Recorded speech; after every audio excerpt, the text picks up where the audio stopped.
네, 1년입니다. 다음 교회가 첫 예배를 드린 날부터 1년이 되었습니다. 이 1년을 어떻게 설명할 수 있을까요? 하나님의 부르심에 순종하는 마음으로 시작했고, 또 현실의 무게 앞에서 흔들리기도 했었고요. 또 기대했던 것이 이루어지지 않아서 조용히 낙담하기도 했고, 그래도 어떻게든 여기까지 왔습니다. 또 오늘 우리가 지금 이 자리에 앉아 있다는 것이 그 자체가 이미 하나의 증언입니다. 아무도 강요하지 않았는데 여기 있습니다. 또 아무도 붙잡지 않았는데 여기 있습니다. 이 귀한 1년을 맞이하는 오늘 이사야 55장의 말씀을 우리가 함께 나누려고 합니다. 오늘 말씀을 통해서 하나님의 살아계심을 다시 한번 경험하는 귀한 시간이 되시기를 바랍니다.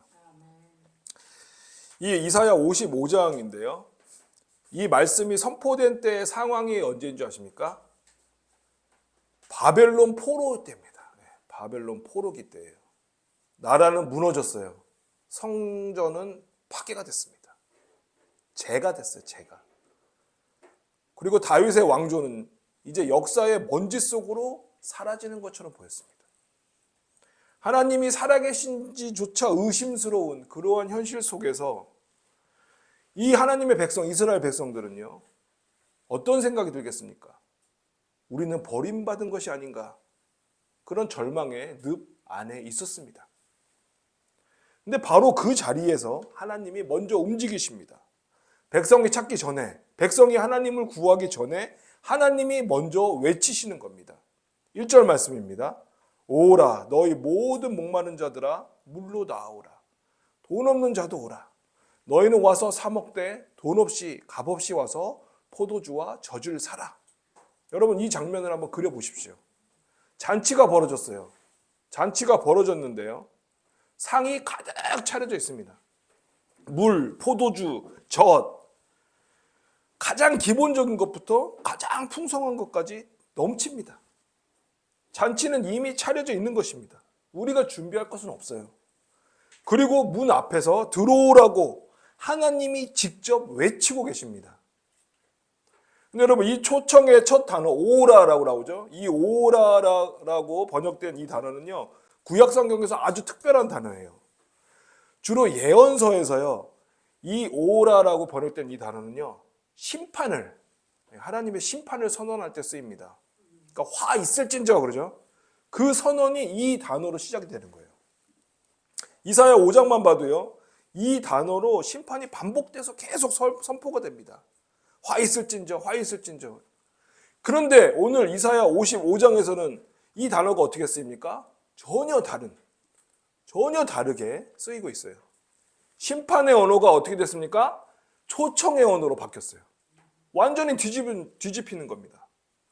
화 있을진저라고 시작한 줄 알았는데 오라, 오라, 목마른 자들아 오라라고 이어지는 것입니다. 정말 충격을 받을 수밖에 없지 않습니까? 심판인 줄 알았는데 초청이 날라온 겁니다. 그럼 하나님은 지금 무엇을 하고 계신가요? 마치 장터에서 상인이 목청껏 외치듯이 하나님이 직접 나서서 부르고 계시는 거예요. 우리가 생각할 때는 저 궁중에 앉으셔서 품위 있게 격조 있게 앉아서 오고 싶은 자는 오시오라고 초청장을 발송하시는 것이 아니라 하나님이 직접 문 앞에 나오셔갖고 서서 목청껏 외치고 계시는 거예요. 근데 여러분 이 초청에서 눈에 띄는 것이 있어요. 어떤 표현이냐? 값없이라는 표현. 공짜로라고 두 번이나 얘기하고 있어요.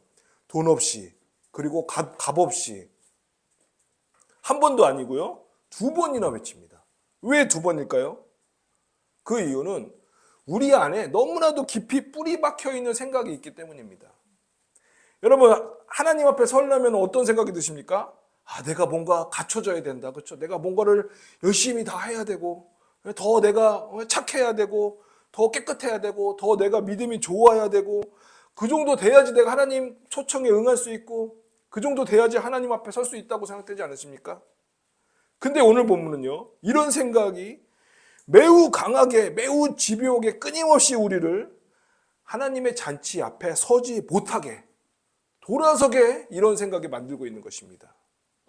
특히 세상 가운데 깊이 상처받으신 분들은 더 그렇습니다. 삶에서 너무 많은 것을 잃어버린 분들, 오랫동안 실패하신 분들, 스스로 내가 초라하다고 생각되시는 분들, 그들은 이 하나님의 잔치 앞에 선뜻 서지 못합니다. 하나님 앞에 나오기도 전에 스스로 문 앞에서 돌아가는 것입니다. 그렇기 때문에 하나님은 그런 생각들을 향해서 두 번이나 못을 팍 박으시는 거예요. 공짜다. 값이 없다. 누구든지 오라. 근데 여러분, 이것은요 단순한 친절이 아닙니다. 이거는 하나님의 구원 방식이에요. 하나님의 구원 방식에 대한 근본적인 선포예요. 왜냐? 이 하나님의 구원은요 처음부터 끝까지 오직 하나님이 하시는 겁니다. 하나님이 다 하시는 것이기 때문에 우리 사람들이 해야 할 몫이 없어요. 가장 부유한 사람이라도, 가장 훌륭하고 도덕적인 사람이라도 이 하나님의 잔치 앞에서는요 다 빈손입니다. 어떤 공로로 되는 게 아니에요. 빈손으로 오는 것이 오히려 자격입니다. 초청 자격은 빈손이에요. 2절 계속 보시면요, 이 하나님의 시선이 조금 더 날카로워집니다. 2절 상반절입니다. 너희가 어찌하여 양식이 아닌 것을 위하여 은을 달아주며 배부르게 하지 못할 것을 위하여 수고하느냐. 그래서 은을 달아준다, 이렇게 수고한다라고 나오는데요. 이 달아준다는 게 이제 뭡니까? 값을 지불하는 거죠. 물건을 살 때 금이나 은을 저울에 정확하게 달아서 옛날에 이렇게 지불을 했다고 합니다. 그러니까 빠짐없이 세세하게, 세밀하게, 정확하게 지불하는 것이죠. 대충 하는 게 아니라 온 힘을 기울여서 하는 거예요. 그렇죠? 우리의 인생을 생각해 봅시다, 여러분. 우리의 인생을 생각해 볼 때 우리도 그렇게 살아오지 않았습니까? 직장을 위해서, 그렇죠? 또 젊은 사람들은 학벌을 위해서, 또 인정을 받기 위해서, 또 안정을 또 누리기 위해서 세상이 요구하는 것을 정성껏 아주 빠짐없이 인생의 가장 좋은 시간과 에너지를 다 쏟아붓지 않으셨습니까? 근데 그것을 누가 억지로 시켰습니까? 아니에요. 억지로 시키지 않았어요. 왜냐? 그것이 나의 그 노력과 나의 그 갈아 넣는 그것들이 나의 삶을 채워줄 것이라고 그렇게 믿었기 때문입니다. 근데 그렇게 열심히 달려왔는데 이제 돌아보니 여전히 채워지지 않는 공허함이 남아있지 않으십니까? 분명히 열심히 살았는데 허전합니다. 목표를 이룬 것 같은데도 만족이 없습니다. 근데 하나님은요, 이것을, 우리의 이 태도와 이 삶을 나무라시는 것이 아니에요. 우리의 삶을 하나님이 진단을 하신 것입니다. 어떻게 진단하셨습니까? 배부르게 하지 못할 것, 그 허황된 것들, 허무한 것들을 위해 너희들이 온 힘을 쏟고 있다고 진단을 하신 거예요. 그리고 곧바로 하나님은 대안을 제시해 주십니다. 2절 하반절입니다. 내게 듣고 들을지어다. 그리하면 너희가 좋은 것을 먹을 것이며 너희 자신들이 기름진 것으로 즐거움을 얻으리라 그러셨어요. 방법은 어렵지 않아요. 듣기만 하면 됩니다. 들으면 돼요. 말씀의 잔치상 앞에 앉는 겁니다. 여러분, 우리 다음 교회는요, 바로 이와 같은 하나님의 초청으로 세워진 교회입니다. 자격 있는 분들이 모이는 곳이 아니에요. 값없이 부르시는 그 하나님의 초청이 울려 퍼지고 있는 자리인 것입니다. 세상에서 지치고 힘들어 빈손으로 온 사람들을 위해서 하나님이 미리 잔치상을 다 차려놓으신 그 잔치자리입니다. 계속해서 3절 말씀 보시겠습니다. 너희는 귀를 기울이고 내게로 나와 들으라. 그리하면 너희의 영혼이 살리라. 내가 너희를 위하여 영원한 언약을 맺으리니 곧 다윗에게 허락한 확실한 은혜이니라. 이제 와서 먹으라고 했다가 이제 와서 들으라고 하시죠. 초청이 깊어지고 있어요. 이제 잔치에 초청받은 사람들에게 하나님이 직접 말씀하시는 겁니다. 근데 그 내용이 뭡니까, 여러분? 영원한 언약을 했어요. 영원한 언약. 다윗에게 허락한 확실한 은혜. 이게 여러분 오늘 본문 전체의 핵심입니다. 하나님이 다윗에게 무엇을 약속하셨습니까? 사무엘하 7장에서 하나님은 다윗과 언약을 맺으셨습니다. 다윗의 왕조를 통해서 온 세상에 하나님의 구원의 은혜를 세우시겠다는 약속이었습니다. 그런데 여러분 이사야 55장 속에 바벨론 포로 유수의 이 현실을 보십시오. 다윗의 왕조가 보이십니까? 아니요. 흔적도 없이 사라진 것처럼 보입니다. 여러분 마지막 왕이었던 시드기야의 최후는요. 너무너무 비참했습니다. 시드기야가 도망을 칩니다. 바벨론 피해서. 그러다가 잡혀요. 어떻게 되는지 아십니까? 자신의 눈앞에서 두 아들이 처형당합니다. 그걸 본 다음에요. 이제 시드기야 왕의 두 눈이 뽑힙니다. 그리고 쇠사슬에 결박돼서요. 바벨론으로 끌려가서 죽는 날까지 옥에 갇혀 있었습니다. 왕을 따르던 백성들은 다 포로가 되었어요. 그리고 여호와의 영이 임하던 성전은 불탔습니다. 재가 되었어요. 하나님의 약속이 보이십니까? 아니요. 철저하게 실패한 것처럼 보입니다. 바로 그 절망의 현실 앞에서 오늘 하나님이 선포하고 계시는 거예요. 3절 하반절입니다. 내가 너희를 위하여 영원한 언약을 맺으리니 곧 다윗에게 허락한 확실한 은혜이니라 그러셨어요. 확실한이 뭘까? 확실한. 이 확실한이라는 표현은요. 상황이 어떻게 바뀌어도 흔들리지 않는 약속이에요. 그러니까 눈에 보이는 현실이 아무리 암담해도 변하지 않는 그 신실하심. 바벨론의 포로 현실도 하나님의 이 다윗의 약속을 무효하지 못한다는 선언이신 것입니다. 우리는 이 말씀을 통해서 우리 다음교회 1주년을 보아야 할 것입니다. 기대했던 것들이 다 이루어지지 않았을 수 있습니다. 아직 여러 부분들이 미완성입니다. 조용한 새벽에 밤새 뒤척이며 우리가 제대로 가고 있는 것인가 묻고 싶은 그러한 순간이 있었을 것입니다. 하지만 여러분, 하나님의 약속은 우리의 기대와 상관없이 여전히 절대로 유효하십니다. 살아 있습니다. 바벨론 포로 현실이 다윗의 언약을 무효화하지 못했듯이 우리의 작은 연약함이 하나님의 약속을 무효화하지 못합니다. 지난 1년간 누가 교회를 이끌어 왔습니까? 우리입니까? 아닙니다. 하나님이 하신 것입니다.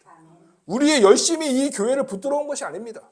오직 하나님의 실실하심이 그 확실한 은혜가 이 작은 교회를 붙들어 온 것입니다. 4절 5절 보시면 말씀이 더 진행이 됩니다. 제가 받들어 봉독합니다. 보라, 내가 그를 만민에게 증인으로 세웠고 만민의 인도자와 명령자로 삼았나니 보라, 네가 알지 못하는 나라를 네가 부를 것이며 너를 알지 못하는 나라가 내게로 달려올 것은 여호와 내 하나님 곧 이스라엘의 거룩하신 이로 말미암음이니라. 이는 그가 너를 영화롭게 하였느니라. 놀라운 말씀이 이어집니다. 너를 알지 못하는 나라가 내게로 달려올 것이다 그러셨어요. 달려온답니다, 여러분. 걸어오는 게 아니라 뛰어오는 거예요. 그것도 아직 초청을 들어보지도 못한 사람들이 달려온다는 것입니다. 지금 우리 다음교회를 모르는 사람들이 많습니다. 이 자리를 상상도 못하는 사람들이 많이 있습니다. 그러나 하나님의 말씀은 이미 선언하고 있습니다. 그들이 달려올 거라고요. 이것이 여러분 2년차 다음교회를 향한 하나님의 약속인 줄로 믿습니다. 우리의 계획이나 우리의 능력에 대한 이야기가 아닙니다. 하나님이 하신다는 것입니다. 여호와 내 하나님 곧 이스라엘의 거룩하신 이로 말미암음이니라라고 분명히 선포하고 계십니다. 다음교회는 이 하나님의 언약을 선포하며 듣는 공동체입니다. 우리의 이야기를 전하는 곳이 아닙니다. 하나님의 영원하신 약속, 그 확실한 은혜를 함께 선포하고 함께 듣는 자리입니다. 그 말씀을 들을 때에 영혼이 살아납니다. 그것 외에 여러분 다른 방법이 없습니다. 계속 보시면 6절부터 여러분 본문의 분위기가 달라지는데요. 1절에서 5절까지는요. 하나님이 직접 나와서 선포하시는 그러한 내용이었어요. 하나님이 직접 말씀하셨습니다. 그런데요. 6절부터는 이 말하는 사람, 화자가 바뀝니다. 이제 선지자가 나와서 백성에게 권고를 합니다. 하나님이 그렇게까지 선포하셨으니까 이제 너희가 응답할 차례라는 겁니다. 어조가 달라집니다. 간절하고요, 긴박합니다. 6절 말씀 제가 받들어 봉독합니다. 너희는 여호와를 만날 만한 때에 찾으라. 가까이 계실 때에 그를 부르라. 명령하고 있어요. 뭐라고요? 찾으라, 부르라. 이건 여러분 제안하는 게 아니에요. 부탁하는 게 아니에요. 명령하고 있는 거예요. 왜? 시급하니까. 만날 만한 때, 이 표현이 핵심입니다, 여러분. 여러분, 하나님이 일하시는 때가 있습니다. 하나님이 가까이 계신 때가 있어요. 여러분, 구원의 기회는요, 무한히 열려있지 않습니다. 하나님은 지금 은혜의 문을 활짝 열어놓고 계세요. 널리 용서하실 준비가 되어 계시고 은혜를 베푸실 준비가 되어 있으세요. 그런데 그 때를 놓친다는 건 여러분, 돌이킬 수 없는 실수가 아니겠습니까? 여러분, 1년 전 다음 교회 문을 처음 두드렸을 때를 생각해 보시기 바랍니다. 바쁜 일상 속에서 수많은 교회와 수많은 선택지 중에서 어떤 이유 때문인지 이 자리로 발걸음을 옮기셨습니다. 그건 여러분, 우리의 의지가 만든 것이 아닙니다. 하나님이 그 순간을 만드신 것입니다. 하나님이 열어놓으신 섭리의 문이었습니다. 오늘 1주년 기념 예배 자리에 앉아 계신 것도 마찬가지입니다. 오늘 이 자리가 바로 하나님을 만날 만한 때인 것입니다. 여러분, 하나님이 지금 여기에 임재하고 계신 줄로 믿습니다. 지금 이 순간 하나님을 부르면 우리는 하나님을 만날 수 있는 것입니다. 7절 말씀 보시면 7절이 권고를 하는데 더 구체적으로 권고를 합니다. 상반절입니다. 악인은 그의 길을, 불의한 자는 그의 생각을 버리고 여호와께로 돌아오라. 버려야 할 것이 두 가지가 나옵니다. 길과 생각입니다. 그렇죠? 길은 행동 방식이고요. 걸어온 방향입니다. 생각은 더 깊어요. 이 내면 속에 있는 방향과 내면 속에 있는 계획, 삶을 보는 관점 전체가 바로 생각입니다. 이건 여러분 단순히 행동 몇 가지를 고치는 게 아니에요. 마음의 방향 자체를 돌이키는 것입니다. 이것이 바로 성경이 말씀하는 진정한 회개입니다. 그리고요, 돌아오는 자를 하나님이 약속하세요. 뭐라고 약속하시냐? 7절 하반절입니다. 그리하면 그가 긍휼히 여기시리라. 우리 하나님께로 돌아오라. 그가 너그럽게 용서하시리라. 이 하나님의 용서는요, 지금 조금 해주고 나머지는 나중에 보자라고 그렇게 하시는 게 아닙니다. 우리가 돌아올 때에 하나님은 용서를 아낌없이 쏟아 부으십니다. 탕자의 비유 아시죠? 탕자가 돌아올 때 아버지가 어떻게 했습니까? 달려나가서 그 아들의 목을 안고 입을 맞추고, 이것처럼 하나님은 넉넉하고 풍성하게 우리를 품어주십니다. 우리 다음 교회도 마찬가지입니다. 우리 교회는 하나님을 찾고 하나님을 부르는 공동체입니다. 우리가 먼저 완성되어서 조건이 된 그런 사람들이 모인 것이 아닙니다. 함께 방향을 하나님께로 돌이키고 함께 하나님을 찾고 함께 하나님을 부르는 사람들이 모인 자리입니다. 그 하나님을 찾음이 결코 헛되지 않습니다. 하나님은 만날 만한 때에 반드시 우리를 만나 주실 것입니다. 여러분, 오늘 우리는 세 가지를 함께 들었습니다. 와서 먹으라, 와서 들으라, 와서 찾으라. 그리고 그 명령을 따라서 값없이 오고 언약을 듣고 하나님을 찾는 공동체로 세워진 우리 다음교회를 함께 확인했습니다. 근데 여러분, 여기서 마지막으로 한 가지를 더 물어야 됩니다. 그럼 어떻게 이것이 가능한 것인가? 왜 값없이 올 수 있습니까? 왜 하나님의 언약을 신뢰하실 수 있습니까? 왜 하나님을 찾으면 반드시 만날 수가 있습니까? 그 해답은 8절과 9절에서 말씀해 주고 계십니다. 이는 내 생각이 너희의 생각과 다르며 내 길은 너희의 길과 다름이니라. 여호와의 말씀이니라. 이는 하늘이 땅보다 높음 같이 내 길은 너희의 길보다 높으며 내 생각은 너희의 생각보다 높음이니라. 우리는 이 구절을요, 흔히 하나님과 우리 사람 간의 어떠한 도덕적인 차이로 읽곤 합니다. 하나님은 선하시고 우리는 죄인이라는 것을 이해하죠. 그것도 맞아요. 그런데요, 이 구절에는 더 깊은 울림이 있습니다. 뭐냐? 엄청난 생각의 격차입니다. 우리는 절대로요, 하나님의 생각과 길을요, 다 이해할 수가 없어요. 하나님이 어떻게 일하시는지, 왜 이렇게 인도하시는지, 그 이유를요, 우리의 지성으로는 결코 담을 수가 없습니다. 하늘이 땅보다 높은 가치라고 했어요. 이 표현은 여러분 정말 측량할 수 없는 차이입니다. 닿을 수 없고요, 끝을 알 수 없는 것. 하나님의 생각과 우리의 생각의 차이가 그렇습니다. 그럼 여러분, 우리 어떻게 해야 됩니까? 여기서 결정적인 진실이 있습니다. 하나님의 생각을 우리가 이해할 수 없지만요, 우리는 하나님의 사랑에 응답할 수는 있습니다. 하나님의 계획을 다 파악할 수는 없지만요, 하나님이 어떤 분이신지는 우리가 알 수가 있어요. 여러분, 한 가지만은 분명합니다. 이스라엘을 그 억압과 고통의 자리에서 건지신 하나님, 그 사랑이 얼마나 확실한지 증명하기 위해서 당신의 아들을 이 땅에 보내신 하나님, 그리고 그 아들이 우리를 위해 죽게 하신 하나님, 그 긍휼은 흔들리지 않습니다. 그 사랑은 의심할 수가 없습니다. 공짜 구원은요, 공짜가 아니었습니다. 누군가 값을 치렀습니다. 하나님의 아들이 십자가에서 그 값을 완전히 치르셨기 때문에 우리는 값없이 올 수가 있는 것입니다. 이것이 여러분 값없이 올 수 있는 이유입니다. 이것이 하나님의 언약을 신뢰할 수 있는 이유입니다. 이것이 바로 찾으면 만날 수 있는 이유인 것입니다. 그리고 하나님은요, 11절에서 마지막 선언을 하십니다. 11절입니다. 내 입에서 나가는 말도 이와 같이 헛되이 내게로 되돌아오지 아니하고 나의 기뻐하는 뜻을 이루며 내가 보낸 일에 형통함이니라 그러셨어요. 여러분, 창밖에 비가 내릴 때 어떻습니까?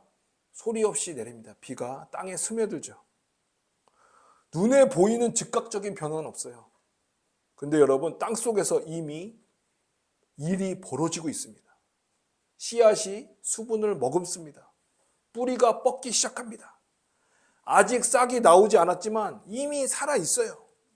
그리고 반드시 때가 되면 소출이 납니다.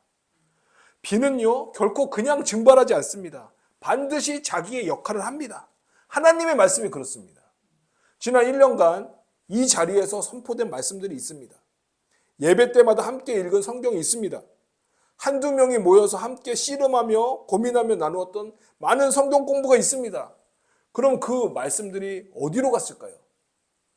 우리 눈에는 보이지 않아도요, 각 사람 여러분들의 내면 깊은 곳에 다 이미 스며들었습니다. 하나님의 말씀은요, 결코 헛되이 돌아가지 않아요. 때가 되면 반드시 열매를 맺습니다. 우리 다음교회도 마찬가지입니다. 다음교회는요, 우리가 계획해서 세운 교회가 아닙니다. 하나님이 먼저 부르셔서 하나님이 세우신 교회입니다. 하나님이 미리 다 차려놓으신 그 잔치자리에 값없이 오라는 초청을 받은 우리가 모인 것입니다. 하나님의 영원한 언약을 함께 선포하고 함께 듣는 곳입니다. 함께 하나님을 찾고 함께 하나님을 부르는 공동체입니다. 그 다음 교회를 통해서 하나님은 반드시 하나님이 기뻐하시는 일을 이루실 줄로 믿습니다. 우리의 능력이나 우리의 숫자 때문이 아닙니다. 하나님의 말씀은 헛되이 돌아가지 않기 때문입니다. 하나님의 생각과 하나님의 길은 우리의 것보다 훨씬 높고 그 높은 길에서 나온 말씀은 반드시 형통합니다. 사랑하는 여러분, 이제 다음 교회의 2년차를 시작합니다. 아직 이 잔치자리를 모르는 사람들이 많습니다. 세상에서 지치고 상처받아 어디론가로 향하고 싶은데 어디로 가야 할지 모르는 분들이 계십니다. 여기에 이곳에 하늘나라의 말씀 잔치상이 차려져 있습니다. 누구든지 목마르시거든 허기지시거든 언제든지 오시기 바랍니다. 우리의 현실은 여러분 녹록하지 않습니다. 힘이 듭니다. 하지만 여러분, 하나님의 말씀은 절대로 헛되게 돌아가지 않습니다. 살아계신 하나님이 지금도 우리와 함께하고 계십니다. 그 확실한 은혜가 오늘도 내일도 우리 다음교회를 붙들고 있습니다. 함께 이 삶을 살아냅시다. 하나님은 살아계십니다. 함께 기도하시겠습니다. 아버지 하나님, 오늘 이 귀한 1주년 예배 가운데 우리를 값없이 부르시고 말씀으로 먹이시고 듣게 하시고 다시 주님을 찾게 하시니 감사합니다. 지난 1년 동안 우리의 흔들림과 부족함과 낙심과 두려움 속에서도 이 교회를 붙드시고 여기까지 인도하신 주님의 신실하심을 찬양합니다. 우리의 눈에는 미완성처럼 보이는 일들 앞에서도 주님의 언약과 말씀이 헛되게 돌아가지 않음을 믿습니다. 주님, 다음 교회가 언제나 하나님의 은혜를 사모하는 공동체가 되게 하여 주시고 세상에 지친 영혼들이 와서 쉼을 얻는 안전한 주님의 몸된 성전이 되게 하여 주시옵소서. 우리의 길과 우리의 생각을 주님 앞에 내려놓고 오직 주님의 길과 주님의 뜻을 따라 걷게 하여 주시옵소서. 2년차를 시작하는 이 교회를 하나님 친히 다스려 주시고 주님 기뻐하시는 열매로 채워 주시옵소서. 귀하신 예수 그리스도의 이름으로 기도드리옵나이다. 아멘.